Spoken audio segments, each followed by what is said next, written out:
Provisional Rem's Paranoia. And Oni's Ailment one, once his earth-smeared cheeks regained their red lush, the young boy's feeble gasps finally turned into normal breathing. Relieved and reassured, Rem gently released him from her arms and sighed. Rem, first things first. She had ascertained that his life was no longer at risk, so her mind switched to what she should do with him. At a loss, she turned him over and laid his head on her lap to rest. A part of her would have felt guilty for allowing someone with such injuries to lie down on grounds with grass this sparse. Yes, that's all this is. Nothing more. Rem. Why am I making excuses? Rui. Emma. As Rem muttered to herself, her face twisting into a bitter scowl, the little blonde-haired girl turned to her and tilted her head, puzzled. Perhaps the little girl felt anxious. Perhaps she felt worried. But Rem, regardless, gave a shake of her head to quell her own thoughts, then turned her attention to her shoulder. She pressed her hand on her own shoulder softly and felt a steady flow of warmth. With this warmth, she had saved the boy's life, which had been hanging by a thread. It was a strange feeling. This was not something unique to her, she felt, but rather something she had channeled from within. The little girl's palm was nothing more than a conduit, a catalyst. Vincent. To think that you are capable of using healing magic. He truly does have the devil's luck. Just as it seemed she had let her guard down, a voice called out from nearby. Her eyes shot to where it had come from and saw that man, the man with black hair and prudish face, standing with a glare in his eyes. He had propped the boy up long enough to survive and had advised her to save him. Rem had felt the need to express her gratitude, as she had been able to save the boy thanks to him, strange and vexing to her as it were. And yet, in his presence, the thought had evaporated from her mind. His gaze was haughty, his tone even more so. To her, it seemed as though he were sizing them up like a product for sale. Immediately, she pulled the little girl behind her and used her body to hide her from his eyes. Vincent, fret not. Had I any malicious intentions, I would not have brought that man here. My desire was simple, to see that his efforts received just rewards. Rem, efforts, just rewards. What are, Vincent? That would be you. He cut through Rem's wary questioning and asserted himself. As he observed Rem shrinking, he closed one eye, fearless, and asserted once more. Vincent, it is only natural. That man's aim was one and forever true. It truly requires no repeating. From the very beginning and to the end, he only desired for your safety and your peace of mind, and not else. He had steeled himself even for death to achieve that. Rem, and why is that, do you know? Is that why you for me, and even went as far as to attack those people? Vincent, I know not. His short, unfulfilling words cut her inquiries off. The man seemed to have no time to display any consideration, among other things. A boy she had trouble trusting, vulgar soldiers, and this man in front of her, all of them added to the image amnesiac Rem had of the male gender. Indeed, while this sample of hers was far too small, she could not help but come to the conclusion that men equaled trouble. Yet without sparing so much as a thought for her, the man looked down at the boy lying on Rem's lap. Vincent, I have no interest in the origin of his desires. I moved in accordance with my own intent. That is why I burned that soldier camp to the ground. And while I was doing so, I thought of rewarding this clown. Thus, all came to be in orderly fashion. That is the truth of things. Rem, Vincent, I have no interest in how you interpret my words, however. He shrugged, his eyes disinterested in anything Rem might have to say, as if the results of this particular tirade mattered little to him.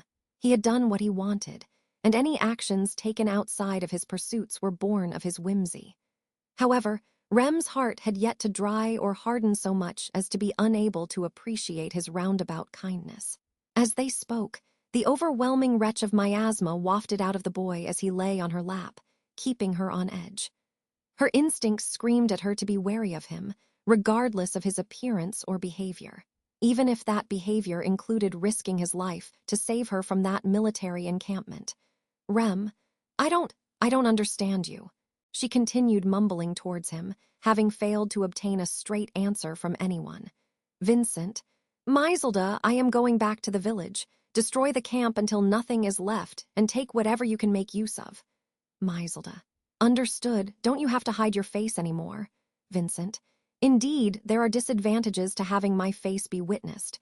There should be a mask or two on display at our rally. I will take one of those. Maiselda. Unfortunate but unavoidable. Ignoring Rem's mumbling, the man struck up a conversation with the red-haired woman. And while doing so, he turned his back and began walking away, but for only a moment, he broke his stride and looked back. Vicent, what shall you do now? Accompany me to the Shudrakian settlement with that fool in tow, or stay here and die, choose. Rem, don't you have time to put that in a better way? Vincent, I do not. My time is precious and limited, and has far more important uses. As he whispered, Rem grew an intense dislike for this man. However, she held her tongue, and rather than return fire with fire, she only nodded in consent. With that, she calmed herself. This was not the time to be stubborn, even if trusting these people around her was a hard pill to swallow. Rem, no one else can protect this girl other than me. Around her were the red, burning remains of a battlefield. There was no one else but her for this little girl, so she decided to do what she could, with or without her memories, as she fastened her grip on the little girl. Albeit it was still perplexing that she needed this man's guidance to come to her realizations. And this boy, Rem, and you, sleeping so peacefully like this, I hate you. Annoyed, she pinched his nose. To the tanned women, the Shudrakians took Rem to their village. The scenery there was marvelously strange. There were women everywhere, as far as her eyes could see. Of course, Rem's previous experience with a large population had been limited to the army campsite from before, which had been full of men. Now, there were no males in sight.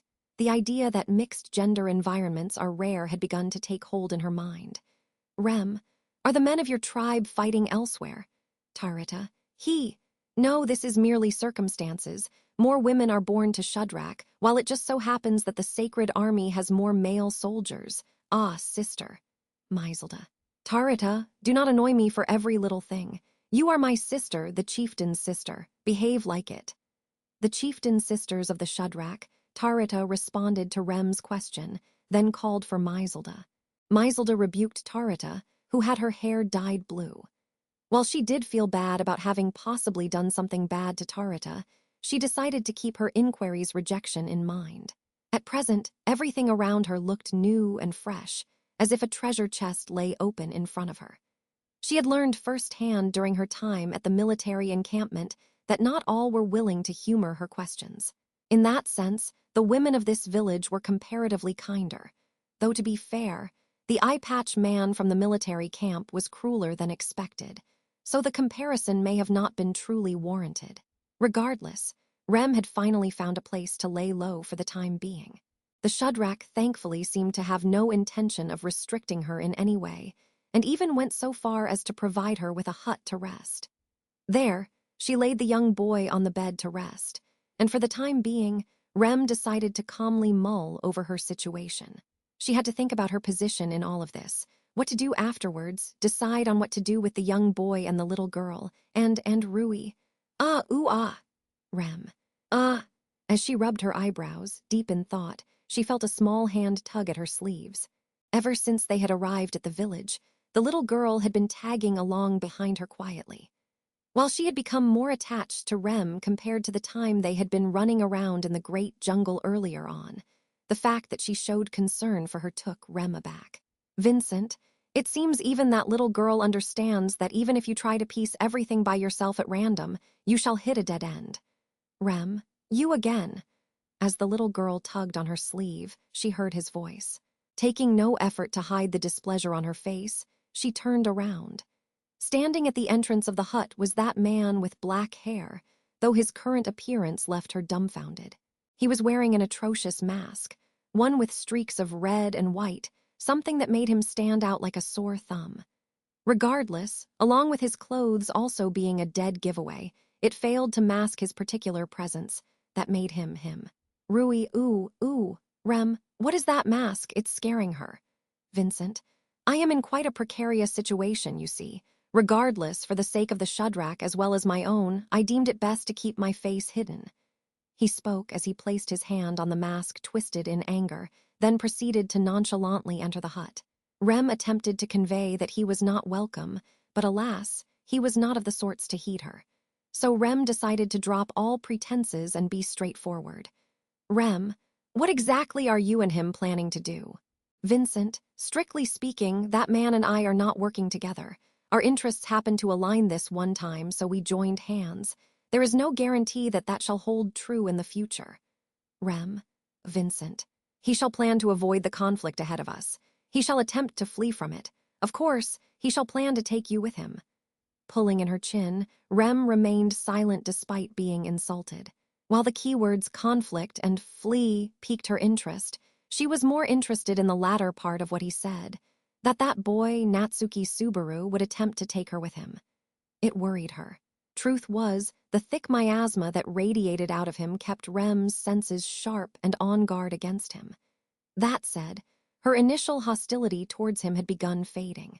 There remained the fear that she would come to regret feeling that way once Subaru woke up, but regardless. Rem, will you keep fighting alongside the women here? Vincent, that is my whole intent. I intend to fight till I breathe my last. And the fight shall not end so long as I have breath.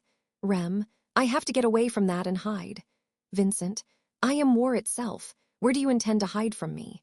What land is there that shall keep you hidden from me? It was obvious that he alone believed that, but this man had the charisma, the presence to force others to conceive his notions and perceptions to be fact. That was part and parcel of who he was. He was war itself. Thus, it meant all in his presence would be charred, drowned in waves of the fires of war, leaving naught but ash. Rem, and if I don't like that, I should take that boy and go. Vincent, nay, that is no longer an option. He escaped from the clutches of the sacred Empire Army camp and came to me with the desire to save you. And from the moment I decided to see that desire be fulfilled, you have lost your chance to escape this conflict.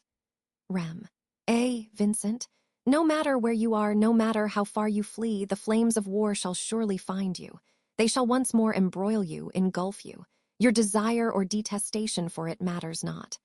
Rem, but that means that there's nothing I can do. He keeps saying that my choices are all dead ends, but keeps leaving the choice itself to me. Is he just enjoying this? That can't be right. What on earth is his angle? I can't keep fighting, and there's no way out of this fight either, Rui. Ooh! Just when Rem kept sinking further and further into the hole of thoughts she had been digging herself into, a small shadow leapt at the man. Her blonde hair fluttering in the air, the little girl grabbed the man's arm and groaned as she knocked her fists on it. Her attacks did not hurt, but her displeasure for the man was made plenty apparent.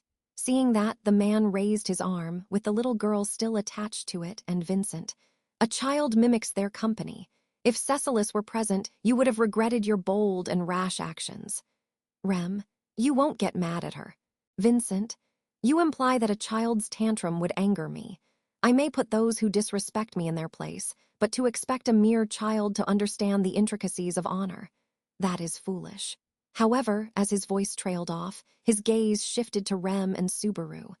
Rem immediately covered her body with her arms and narrowed her eyes at him, as if asking, what are you aiming for? Rem, what are you planning? Vincent, schemes, hidden agendas, plans. Do not take these in a bad light. Not everyone is a protagonist, nor is anyone stage decoration. But the truth of the matter is that those who do not take action quickly lose their heads. If you do not wish to lose yours, I suggest you keep racking your brains. Rem, Vincent, as I explained before, once that man awakens, he shall surely attempt to run from this conflict of mine and take you with him. However, the Empire has already become aware of your existence. You no longer possess the means to traverse through proper channels.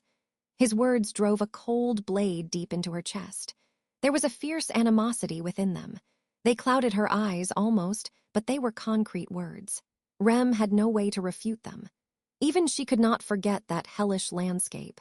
Many lives had been lost in that camp. The Empire would surely retaliate.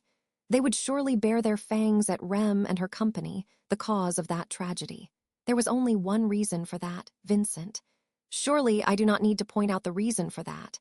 Rem, the way you put it is as good as pointing it out to my face. She bit back, but even if she was incapable of seeing the face behind that mask, she knew her words had fallen flat. The little girl returned, having had enough of the man's arm, and snuggled under Rem. Her upturned eyes looked at her with worry, a gaze that she returned with a slight smile on her face and the gentle exhale of a sigh. Then she looked straight at the man and spoke, "Rem, tell me what we should do. Please." "Vincent, so you ask for advice with sincerity. Keep in mind that my aim is only to win. Each move I make is solely to press onward to my victory. Thus, you and your ilk may not end up where you desire. Rem, I understand that fully. However, we lack the means to discern between good and bad at the moment. My phrasing may be discourteous, but you are currently my litmus test for that." "Vincent." "Oh," she spoke as she carefully laid down the little girl beside Subaru, when the man laughed in response. His expression lay hidden behind that mask, so Rem knew not what intentions his voice carried. But even so, she chose to press onward with her own game. Were he intolerant of this display and fell to anger, her aim would be to start fresh. However, on the off chance he were more open-minded and showed magnanimity, things would be different, Vincent. "Very well. I shall take you up on your bet. Rem, thank you very much. Vincent. From the beginning, you, I, and even Natsuki Subaru, who lays asleep behind you, even if we play our hands to the best of our abilities, we must win our bets if we want to move forward. Now is not the time to be frugal." Rem sighed, her victory sweet from a man who refused to offer even the simplest of compliments. Had it been Subaru the first one to gamble to reclaim his person, then he, Rem, the little girl and the masked man must all continue this series of bets. She balled her fist in secret, noting that the outset was good. "Vincent, first things first. That man shall attempt to take you and run from this war of mine. However, he shall fail on his first attempt while in the city. Let him. He must learn and face reality. Otherwise, he shall be unable to stand back up. And for that reason," as Rem steeled her resolve, the man began speaking of his plans, of his guiding principles. What Rem ought to do once Subaru awakened. What he would want from her, what her aim should be, though she had no intention of being a doll who would only nod and affirm. Yet perhaps that man already had taken that into consideration. "Rem, I cannot let things end without ever finding anything out either." And so, to rise up and battle against the many mysteries around her, with the little girl who had no other but her, and the young boy who reeked of evil in her arms, Rem began to rack her brains. End.